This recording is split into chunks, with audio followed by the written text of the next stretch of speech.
Howdy, my name is Nonat, and today I'll be explaining all of the choices that can be made when creating a first level fighter in Pathfinder Second Edition.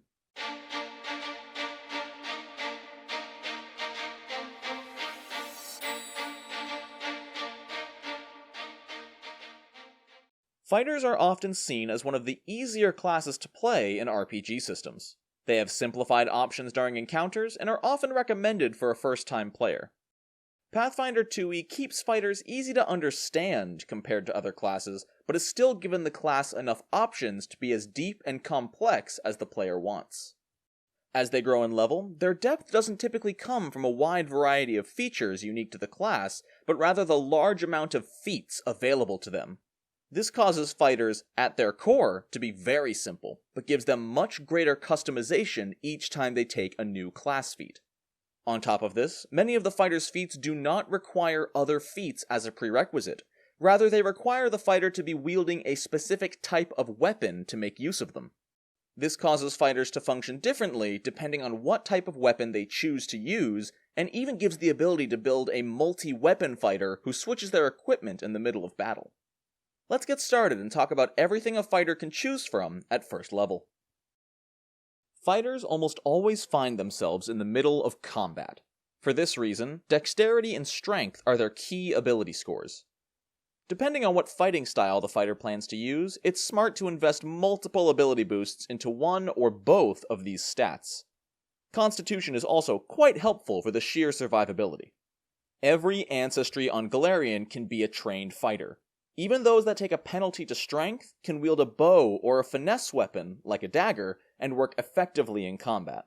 For this reason, you can't go wrong with whatever ancestry you'd like to play. As for backgrounds, pick whatever you like, though some examples of effective fighter backgrounds include the farmhand, guard, prisoner, and warrior. Farmhand is especially effective as it gives the assurance skill feat for athletics, and some fighter feats use an athletics check as part of their effect, such as knockdown. Alongside their ability boosts from their ancestry and background, all fighters gain a boost to their strength or dexterity, as well as 4 free boosts of their choice. Listed on page 141 of the core rulebook, fighters begin with these proficiencies. Feel free to pause the video if you need to jot these down while creating your character.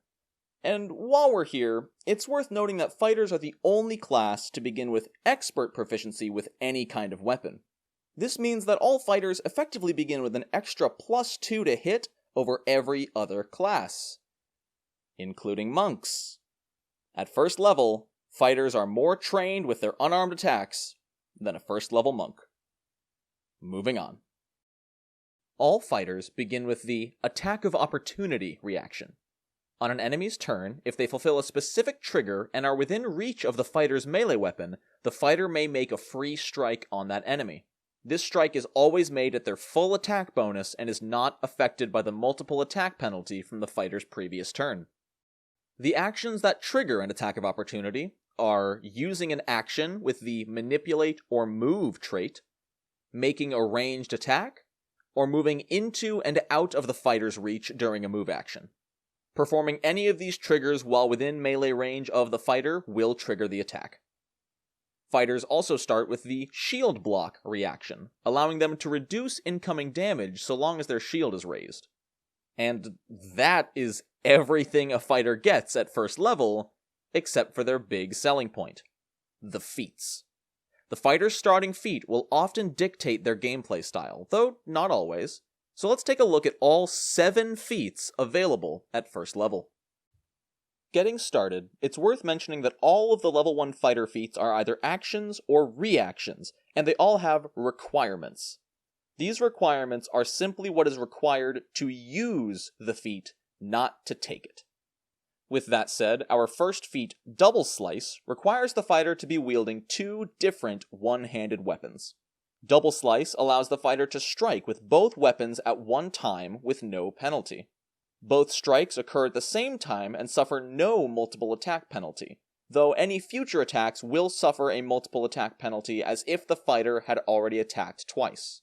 If the weapon in the fighter's offhand doesn't have the Agile trait, then that strike does suffer a -2 penalty to hit. If both attacks deal damage, roll for damage separately and then combine them into one source of damage for the purpose of weakness and resistance. Exacting Strike is a strike action that allows the fighter to ignore the multiple attack penalty on future strikes if Exacting Strike misses. This feat also contains the Press trait. Actions with this trait can only be taken if you currently have an existing multiple attack penalty. This means Exacting Strike cannot be your first action on your turn. Point Blank Shot gives a different bonus depending on the type of ranged weapon equipped. If the fighter is using a weapon with the Volley trait, they may fire on close-range enemies at no penalty. If the ranged weapon does not have the Volley trait, then the fighter gains a +2 bonus to damage against targets within that weapon's first range increment. Power Attack is a strike that can be made with any melee weapon or unarmed attack, and if it hits, the fighter will roll an extra die on the damage of their attack. So if the attack would normally deal 1d8 plus strength, it instead deals 2d8 plus strength. This bonus die increases to 2 extra damage dice at 10th level, and 3 extra damage dice at 18th level. This strike also counts twice towards the fighter's multiple attack penalty, same as Double Slice. Power Attack has the Flourish trait. Only one Flourish action can be used in a single turn. So long as the fighter has a shield equipped, they can use Reactive Shield. This allows them to take the Raise Shield action as a reaction whenever they would be hit by an attack. This instantly grants the shield's bonus to armor class and can stop attacks from dealing damage altogether. It is worth noting that, because Reactive Shield uses the fighter's one reaction, they cannot combine it with Shield Block to reduce the damage taken if the attack still beats their increased armor class.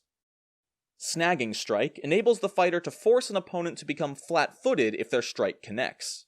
The opponent is either flat-footed until the start of the fighter's next turn, or they move out of the fighter's reach. This feat can only be used if the fighter has a free hand when they make the strike. And finally, fighters can take Sudden Charge.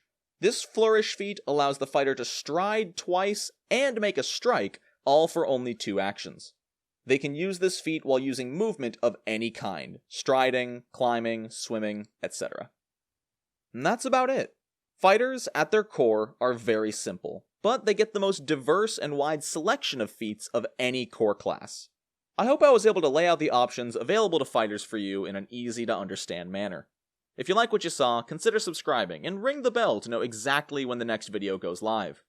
If you really enjoy my content and want access to extra videos and some bonus benefits, you might be interested in checking out my Patreon. All donations there go to helping me keep a roof over my head and put out even higher quality videos.